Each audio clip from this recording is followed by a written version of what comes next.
That song right there is called Rainbows and Lightning, and it comes courtesy of a man called John Vento. And John is with us on Zoom. He's a man who submitted music to us via Michael Stover and MTS Management for a long time now. That goes back almost 3 years, doesn't it, John? Good afternoon and welcome to Zone Radio. Yeah. Thank you so much for having me. Good afternoon to you, my friend. That song goes back a while, doesn't it? Yeah, it was about 3 years ago that we recorded it.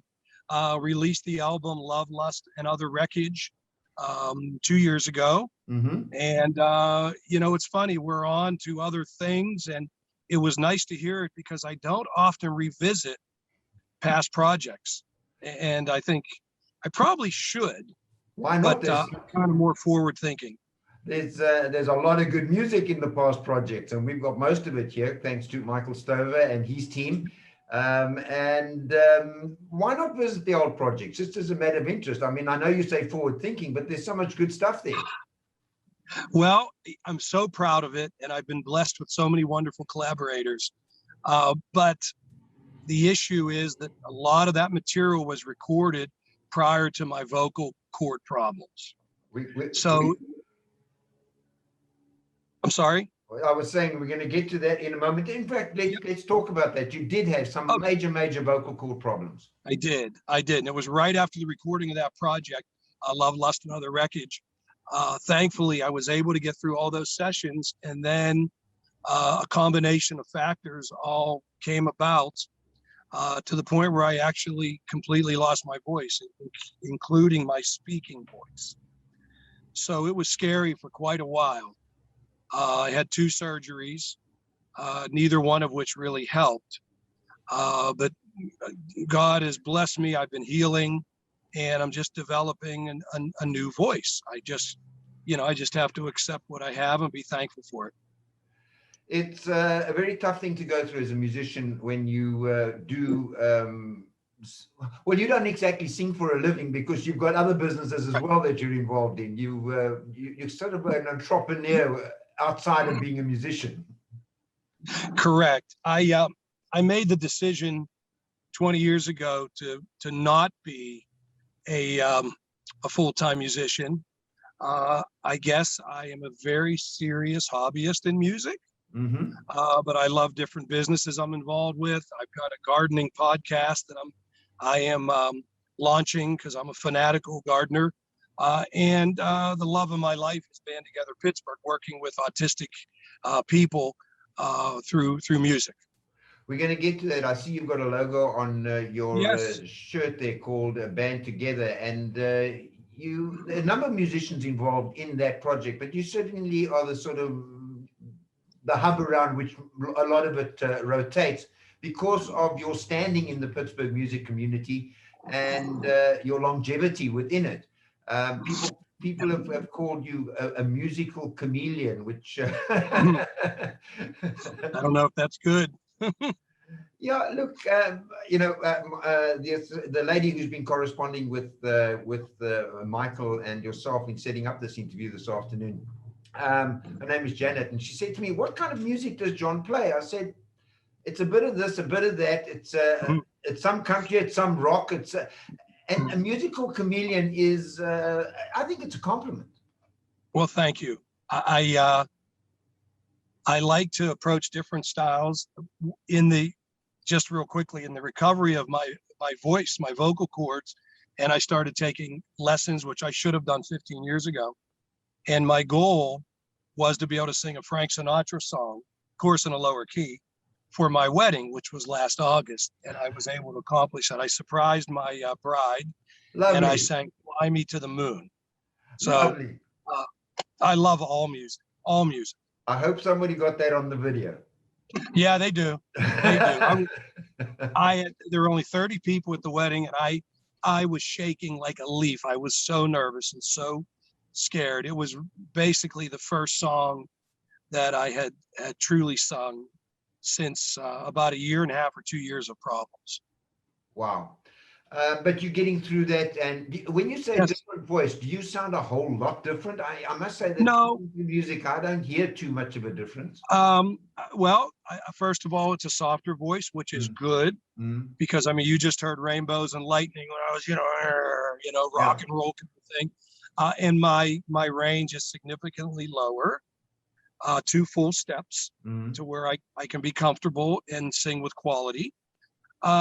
Whereas in the past, I was in E and F as far as the keys of my songs that we would write. Now I'm at C. So the new stuff I'm doing is in a lower key, but you really don't notice it that much because it's established that way. Taking the old stuff down 2 steps has been really tricky. Some works, most doesn't. Yeah, I was going to ask that question. How does it make performing the older stuff for you with the lower key? It's tricky. Like I said, I'd say that 30% works, and the band and the musicians are able to capture the energy, and I'm able to sing it well. But 70% does not. So we have to move forward with new material. It's not unusual. I guess the biggest name currently with these kind of struggles is John Bon Jovi. Yes. He's really dealt with some tough stuff. Yeah, and that is an incredible voice. I mean, that is a voice that so many people are inspired by. Wow. Yeah. He had a hell of a run, right? I mean, hey, let's face it.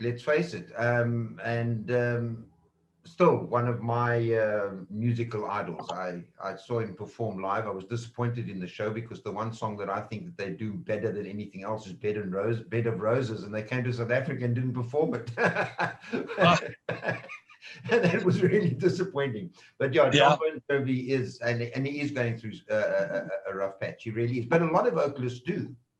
They do.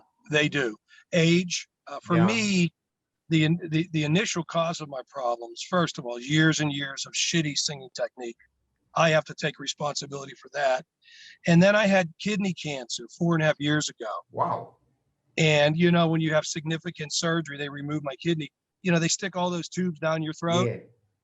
And there's always the risk of damage down and damage back up. And when I was going to the doctors, I was shocked how many other people were there with vocal cord damage because of major surgery. But hey, I'll take vocal cord damage over the spread of cancer. So I again feel so blessed. Or the brown box in the ground. That's correct. That would have been the next step. Yeah. And you and I would not be here right now. Correct. And I'm glad that we are. John, I know I started out and then digressed. I want to speak to you about that band of, that logo on your shirt. Band Together. Pittsburgh. I'm sorry, go ahead. No, tell us about it. Okay. Well, it isn't just me. I can assure you that. My co-founder in the organization is a fellow named Ron Moondog Esser, who is very, very well known, not just in the Pittsburgh community, but he's known throughout the country in owning a blues club, a really, really highly respected blues club that's in Pittsburgh. And Ron has an autistic son, and we got the ball rolling on this a few years ago. And it all started simply with some guests that I brought up in my band. We were performing at his club, and I brought up some young men, some musicians that were autistic, to perform. One of them, drummer Christopher Brozek, who we'll talk about in a bit. Yeah. And away we went. So Moondog came to me and said, this was fabulous. How can we expand it? And we started to have open stages. We train folks that are, on the spectrum to become DJs. By the way, that's where I am today. I'm at an event in Pittsburgh where our young folks are DJing the event, and they are singing live. Wonderful. And entertaining the crowd. Wonderful. We do videos. We call it the Spectrum Talent Search, where we put our folks on a stage and we film them professionally. Open mics and DJ services. We have drum circles. I could bore you to death, but the bottom line is this. We use music to create a social opportunity for people that are on the autism spectrum. And it has been a gift from the good Lord above, an amazing experience for all of us. As a musician, are you the only musician involved in this, or is there a group of musicians involved? No, there's a lot of musicians involved. We get volunteers from every angle. We have studio people that are involved. We've sent some of our young people to record, hence differently abled man. Mm-hmm. There's videographers that volunteer their time. We have a wonderful board of directors. But here's a key thing with our organization, Band Together Pittsburgh. Nobody gets paid. Yeah. Everybody does it from the heart. It's just an organization where people care. We love what we do, and we love the impact for folks on the spectrum. How is it funded? Great question. We've received some small government grants, some state grants. We get private donations. And then we have an army of people, like Facebook does that. I'm raising money for my birthday kind of thing. And we get some money from that. But primarily, we don't need a lot of funding. The only program that requires serious funding is our scholarship program, where families that might be less fortunate and have people on the spectrum, we'll buy them instruments and we'll support them on an ongoing basis with music lessons. That's probably the most costly part of our event. We also have supporters, other organizations like the Autism Society of Pittsburgh and Wesley Spectrum and Life's Work. So these are similar types of charities that support our efforts. I think it's amazing. And I think that the nice thing about it, and the thing that resonates with me, is that there are people who have achieved success in any endeavor, whether it's movies, whether it's books, writing, whether it's working on radio, whether it's as a musician, who are prepared to give back. And someone like yourself who's doing this, I mean, you're almost more excited about this than your own music when I speak. Isn't that funny? Yeah. It's my heart bursts with joy, not just because of the work we do, but the people that are part of our organization, the volunteers, the board of directors, the videographers, the other musicians. It's emotional. It just touches my heart. And my soul. I think it's remarkable that a musician of your standing and caliber, because you downplay it a little bit, John, but you're big news in Pittsburgh. People know who you are and what you do, and they've been following you for a long time. I don't know how much. Thank you. And outside of Pittsburgh as well, the great America. I mean, you've been around doing this for a long time. Thank you. And people speak about you as a musician in glowing terms, and certainly when we receive the biographies with each and every submission that comes through to us, there's always something in there that speaks to what you're doing with your community, with the music community, with the charitable stuff that you're working on, which seems to drive you. Do you find a lot of inspiration for your music in that when you're sitting down to write songs? Yeah. Well, first of all, my musical hero is Harry Chapin. And you're probably too young to remember Harry. No, I know him. So if you know anything about Harry Chapin, besides his incredible music, was his charitable efforts, starting with the World Hunger Council in 1976 with President Jimmy Carter, and up until the day he died, he went and played all these charitable gigs. And I've read his bio, and his band would get mad at him because Harry couldn't say no. Yeah. So, he might get a call from Columbus, Ohio. Hey, we're trying to put in a swing set for the kids. Will you come and play? And he would say, sure, I'll be there. And then 2 weeks later, the band would be playing in Columbus, at an arena. Yeah. But and Harry's not the only one. There's so many wonderful world-renowned musicians that give back. I think it's part of a full life. The music is an element of a full life. Maybe I would be even better if, it was 24/7 music, but that's not my nature. I'm proud of the music we created, and I thank you for your kind comments. But these other interests, they all kind of tie together. I think it's absolutely amazing. And Harry Chapin features, they've just done a documentary on Jimmy Carter. And he features quite strongly in that because Jimmy Carter was one of the first people to recognize the value of music in presidential elections. I did not know that. Yeah, wow. So Harry's featured in this documentary you mentioned. Yeah, well, it's not like he's featured. It's they allude to it, and him being there were others but Jimmy Carter, he was a president that people didn't take too seriously, and maybe they should have, because the things that he was speaking about all that time ago are now coming to fruition, and maybe we should have taken him more seriously. But he was one of the first to understand the value of music as part of a presidential campaign, and Harry Chapin, of course, was all part of that. So I thought I'd share that. I thought you Thank you for that. I thought you knew that.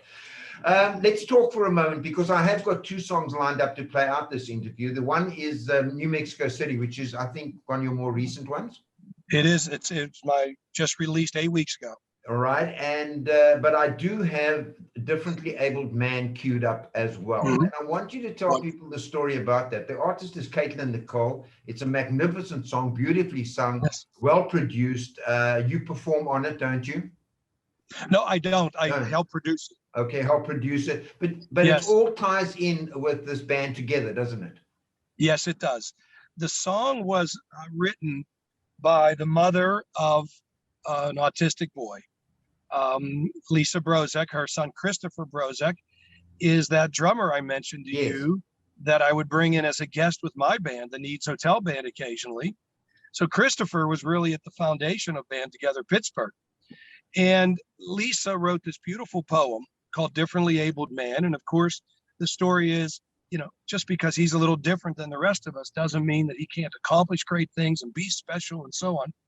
And then she collaborated with a dear friend of hers on the music. And we sent her daughter, Caitlin Nicole, is the singer. And I sent them to a high-end studio here in Pittsburgh, David Granati's studio, where I work. And the song is professionally produced. There's also a beautiful video. I don't know if you've seen it. Yes. But isn't it amazing with many of our Band Together Pittsburgh family members are in it. And we're just so proud of it. And Lisa, the words are so moving. Was it? I seem to think it was used as part of a fundraiser. Was it or not? Yes, it was. Did it? It was used as a fundraiser for Band Together Pittsburgh, and we had downloads. 100% of the money went to Band Together, thanks to the Brozek family. It was really special. I think it's been 2 years now. It was clearly well before COVID. Yeah. And I just remember, and I often had occasion to play it. I was fortunate, very, very fortunate enough to have a young girl. She was about 12 or 13, 14 maybe, who has autism. And she stood up one night at a local venue, and she read a speech about how she feels about how people approach autism. I'm going to find a copy of that and make sure that we send it to you sort of via MTS. And I think you would like to hear what she did. We had the interview, recorded it, and I was able to play that song. We also have a guy who is a South African who lives in Australia, who wrote a song called Lily's Song, and his granddaughter is autistic. So we have these two very specific songs about this, what you call the spectrum. And on that occasion, I was able to play, during that interview, I was able to play A Differently Abled Man, and it fit in so Thank you. So I would love for to get that, and I'm going to share your comments. And when I get your email, I'm going to share that with the family and our larger Band Together Pittsburgh family. We love that kind of stuff. Well, I'll find that interview, and it's a podcast on our website, but I'll just send you the link. I will send it to Michael and ask him to pass it on to you, and you'll be able to pick it up from there. It was one of the most powerful experiences of my life. This young girl sitting here in the studio, and her statement was just unbelievable. But and I know it would resonate with you, so I would like. Yes, it will. Thanks so much. John, we could go on for a long time. We really could. Yes. It's just, I know that you're busy there. And I want to thank you. I want to thank you for the support you've given Zone Radio, because you have been very, very supportive of this radio station for a long time. Yourself, via Michael Stover, who's been absolutely incredible. And I want to thank you for that. But above all, thank you for the music. The music means so much. And to be able to share your music in South Africa via this platform means a lot to us. But it means more the fact that you prepare to share it with us. Well, I want to thank you for supporting independent artists, and for your passion and for everything that you do, and for having me on today. So thank you so much. It's been absolutely wonderful chatting to you, and I hope that let's we get do the it again. I hope so. And you let's know, do it again. As things develop with the band together, let us know, and we can share that information here and share links and that type of thing, because there's no reason why this should be restricted to Pittsburgh. Couldn't agree more. Would love to go international. Let's do it. Let's do it, John. Okay, my friend. Thank you so much for your time, and please give our love to your wife. I shall. She's the lady that stood by you with all of this yes, she did. surgery and all of the stuff that you've been through. And her name is Michelle, am I correct? It is. It's my lovely Michelle. Thank you. So send her our love, and tell her we thank her for sharing you with the world. Tell her we said that. I will. I promise. Thanks so much. John, thank you so much for your time. Folks, I'm going to play two songs by, well, one of them is John's latest track called New Mexico Way. That's the second song that I'm going to play. But the first song is this remarkable song called Differently Abled Man. And it is Caitlin Nicole, the vocalist. It is one of the most beautiful songs that you're going to hear just as a song. But listen to the lyrics and the meaning of the song, and you'll find that it's so magnificent. John, have a wonderful, it's an evening there where you are, morning there where you are. It's late morning. Okay. And God bless, my friend. Talk to you soon. Thank you, John. Thanks for your time. We do appreciate it. We'll talk again, eh? I got you. Bye-bye.